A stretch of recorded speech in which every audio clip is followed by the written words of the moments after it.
কিশোরগঞ্জের কুলিয়ারচর উপজেলায় পবিত্র ঈদে মিলাদুন্নবী উপলক্ষে বের করা মিছিল থেকে একটি মাজারে হামলাকে কেন্দ্র করে সংঘর্ষে এক যুবক নিহত হয়েছে। এ সময় অন্তত ২০ জন আহত হন। সোমবার সকাল 10:30টার দিকে উপজেলার ৬ সুতি ইউনিয়নের ৬ সুতি বাস স্ট্যান্ড এলাকায় এ ঘটনা ঘটে। মাদ্রাসার শিক্ষক, শিক্ষার্থী এবং মাজারপন্থীদের মধ্যে এই সংঘর্ষ হয়েছে বলে জানা গেছে। নিহত যুবকের নাম মিলন মিয়া। তিনি পূর্ব ৬ সুতি গ্রামের বাসিন্দা।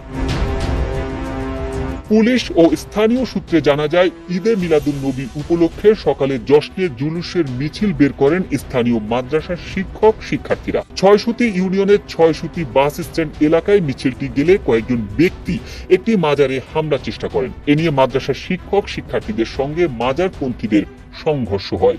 সেই সঙ্গে ধাওয়া পাল্টা ধাওয়ার ঘটনা ঘটে।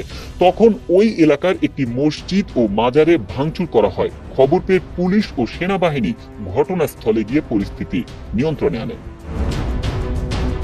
কুলিয়ারচর থানার ভারপ্রাপ্ত কর্মকর্তা সারোয়ার জাহান ঘটনার সত্যতা নিশ্চিত করে বলেন, মাজারে হামলাকে কেন্দ্র করে সংঘর্ষে এক যুবক নিহত এবং অন্তত ২০ জন আহত হয়েছেন।